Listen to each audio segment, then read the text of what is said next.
Hi guys, it's Nicole and welcome to the For the Love of Crafting and Sharing YouTube hop. This is going to be my video for March. When I was doing the themes, I went ahead and assigned March as being the sort of sketch inspiration month. I had filmed an intro for this and I ended up deleting it because it was just it was a mess. And I will state that this sketch here, like I was explaining in my intro why I was using it, and as I started to use it, I realized that I didn't have enough paper to be able to use it in the way that I wanted to. I want, my take on it. I needed bigger pieces of paper, so it wasn't going to work for me.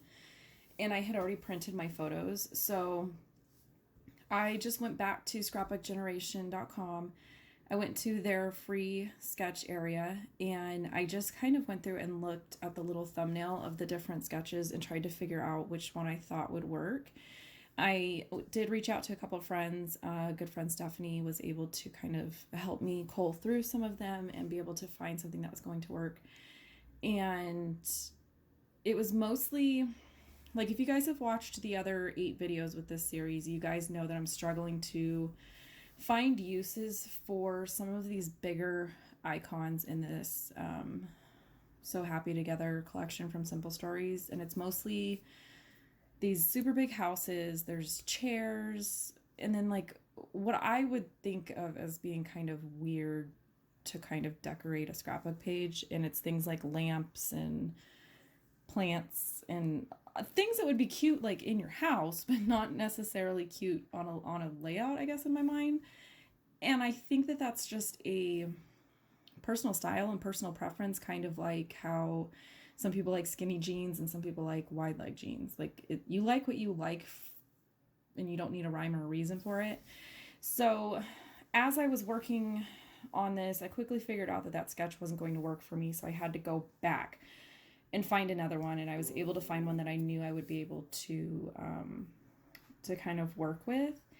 And that was pretty much why I took out the intro, because the intro I was specifically talking about that sketch. I did mention a couple things that I will probably just go ahead and put in a different video as far as how I look at, in particular, the Scrapbook Generation sketches. Years ago, I took their I think it's called Sketch Support, I think is their class. Anyways, when I took that class, it really helped me be able to separate the photo placement and the background elements on a sketch and be able to kind of pull them apart and mentally picture them as being like 2 pieces of vellum with the 2 different elements, photos and paper on 2 different things that kind of overlap each other.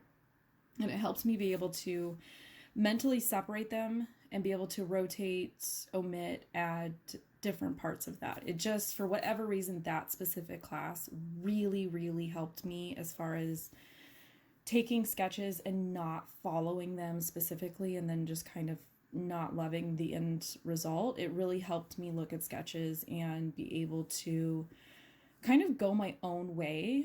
And so a lot of times, I don't know, 9 times out of 10, when I'm following one of their sketches, I will make changes to it. This one in particular showed,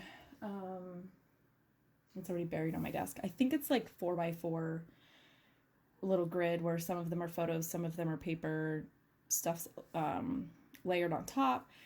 I was using a 6x4 print and a 2x3 print. So basically I just put my photos down, took my scraps of paper, took a pencil and did that old trick that we learned many years ago as far as measuring, how things needed to go. And I just cut them down. So I have a grid similar to what they've got. I've got my stripes on the side like they've got. And then from that point on, I kind of just did my own thing. I did keep the title at the top. Everything else, I moved to locations that were going to fit the elements that I was working with. And in this case, I was really trying to fit at least 3 of these houses on this layout. I kind of wish that some of them were maybe either different colors or different sizes. When I pulled all of them out, I noticed that there was a lot of repeated things, like the style of the house and even the orientation of the house. So originally I wanted to have like a little neighborhood spanning a 12-inch thing and be able to kind of have like just a little neighborhood looky type thing with all these houses. And when I laid them all out, there was really no way for me to put them in an order that didn't have either two colors next to each other or the same house next to each other, or it didn't look like how I wanted it in my mind. So I kind of just scratched that idea and just decided to basically make these houses my clusters in a sense. And then I really struggled with this only because it's been so long since I have scrapbooked and edited a video, all this stuff. So I really wasn't in the mood. And I know a lot of times for me, I have to force myself to work through that. And then once I get through the first one, typically my creative juices just kind of get going and I'm back in the swing of it. And I think I just went real hard in February, and then March came and I needed a break. I got swept up with trying to use up some scrapbook generation page kits, and then the world ended and it was just kind of like, nah. So this is me trying to kind of get back in the groove. I did use some die cuts that I still am trying to use up basically to make my title. I thought about using thickers, but before I pulled them out, I went through to see if I had any phrases left, and I did. So I was really glad to see that I could kind of make a title out of this. And basically this is when we bought our house that we are living in now. And I did my journaling how Grace Tolman does hers a lot, where she just types it into a block and kind of just puts that whole block somewhere on her layout. Probably because earlier today I was cross-stitching and listening to true crime podcasts, because that's like where I have been for the last 3 weeks. And today I was like, I need a break. And so I was still cross-stitching, but I binged watched Grace's washi tape series. She had 5 really good videos on how to use washi tape. I don't own any washi tape, but the videos were really good. And while I was watching it, I just kind of remembered how she does her journaling a lot. And I was like, you know what? Today, that's what we're going to do. So I ended up just adding a date. I knew what the date was because I had gone back and pulled these photos from Facebook. And I went specifically looking for any photos that I knew I could use these houses for. And then I just did some wood grain enamel dots that I'm hoarding. So I did feel like, ooh. Anyways, here is the completed layout. I apologize. My detail photos are kind of crummy this time.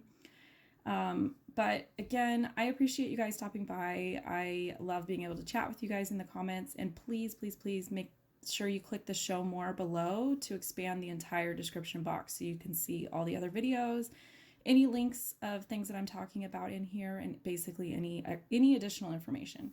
So with that being said, I will catch you guys in another video. Bye.